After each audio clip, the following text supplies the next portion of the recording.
Hey guys, today I'm going to show you a revamped version of the first Create subway I made. And I'll go through how everything works, and then I'll show you the actual subway itself. Anyways, so we have stairs down and an elevator. The way the elevator works, you have a redstone link that activates this sequence gear shift, which activates rope pulley. So when you go into the elevator, you open the doors. You have these linked controllers that are in a lectern. So you can click it, press any button, and it'll activate and start going downwards. Now we're in the subway. This subway is not active right now. This is a block. Because when I do load the world to you guys, you need to turn this into blocks when you're done using it. Otherwise, the world will corrupt. I have no idea why. Okay, so we'll go over everything and then we'll activate this and show you how it works. So we have the main ticket station, some seating, and we have this screen. This will on the top will show the train status, but the train isn't active right now. Walk in, we have a little food court, some villagers. Now we can walk out here. We can activate the train.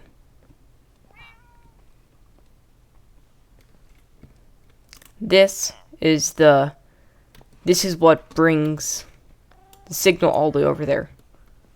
So we assemble the train. We can walk in and give him that schedule.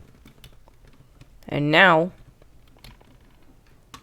it shows we need one passenger to get on the train. Well, first we're going to seat my little cat right over here, so we can board right here.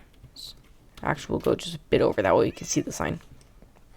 So once you sit down, it will wait 5 seconds, close the doors, and it'll begin the journey.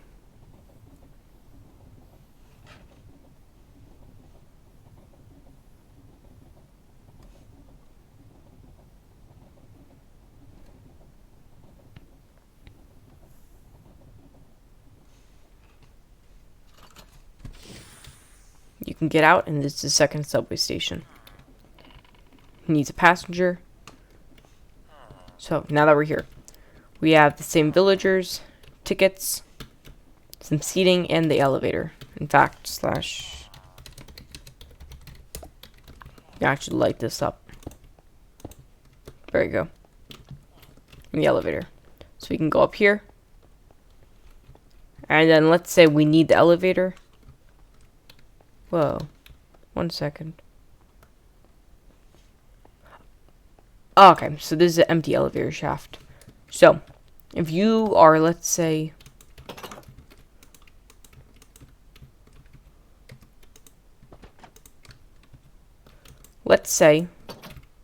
just for instance, if the elevator is at the bottom and you really need to go down, you can press this button, which will emergency call it back up. You can go in and go back down. Now, if we want to take the subway, we can take it back to the other station. So we can board right here.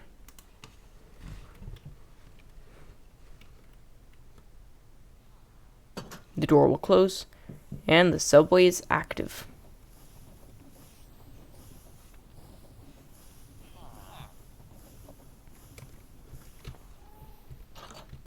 So you can get up, and we can walk out. You can also travel between subway carts. So this, of course, is the driver area. You have our amazing little villager over here. And if you, let's say, wanted to drive the train, you could take the schedule from the villager and just drive the train yourself. We'll have my cat stand up. And then anyways, I'll go over how everything works. So we'll just scoot ahead over here. So the train will go along these tracks all the way to the very other side. And with the villager, I have the schedule. So if you turn this to a block, you can get the train schedule. So, schedule.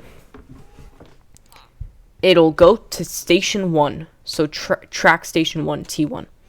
If it's already there, then it'll skip this step. It'll wait 5 seconds. If there's no player on, then it won't do anything. Once one player or more is seated, then it'll wait 5 seconds and it'll depart. Then it'll go to train station 2. It'll wait 5 seconds for the player to get up. If there is no player seated, then it will not do anything until another player is seated. Once a player is seated, then it'll wait 5 seconds and departs, and it's on loop. So it's on loop forever, and it'll reset progress. So, now that we know how the train works, we can actually watch in action. So if we assemble the train, we can actually sit right here, and we can watch everything work.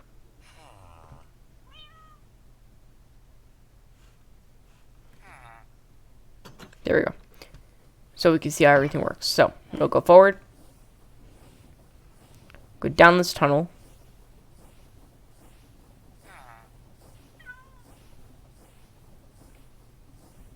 it'll turn around, and it'll land at this second station. And now that we're here, if we want to go back, we can actually just sit down and it'll depart again.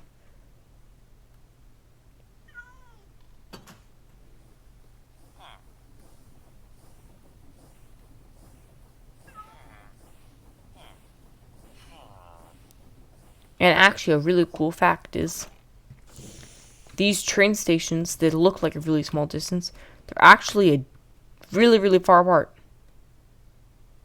These are the two train stations that just so happen to be extremely far apart, but it just makes it seem very, very fast.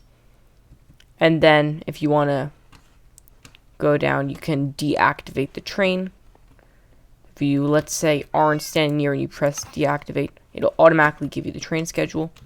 Villager will still be sitting. Oh. Hi. Let me just get my cat out. 1 second. There we go. We'll just sit you down. Anyways. And if you wanted to, you can kind of stand up through the carts during the ride. It's just a bit laggy. But that's a train. You can add more buggies or you can change the design. I will link the world download in the description. And then in case for those of you wondering, the time is just caused by this in the wall, which detects the time of the day on a 12-hour clock. So it'll go 1, 2, 3, 4, 5, 6, 7, 8, 9, 10, 11, 12. 1, 2, 3, 4, 5, 6, 7, 8, 9, 10, 11, 12. Instead of going 1 to 24, like military time, kind of. This just activates it. The clock is then transmitted into this, which goes on to the third line of this. See, 1, 2, 3. Then we can box that up. And if you guys want to make any other changes to the world, I'll leave the world download in the description.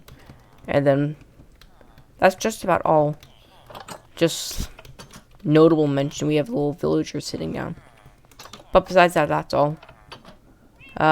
Thank you guys for watching. This is my 80 subscriber special. It's a bit late, but thanks for the support. See you next time. Bye.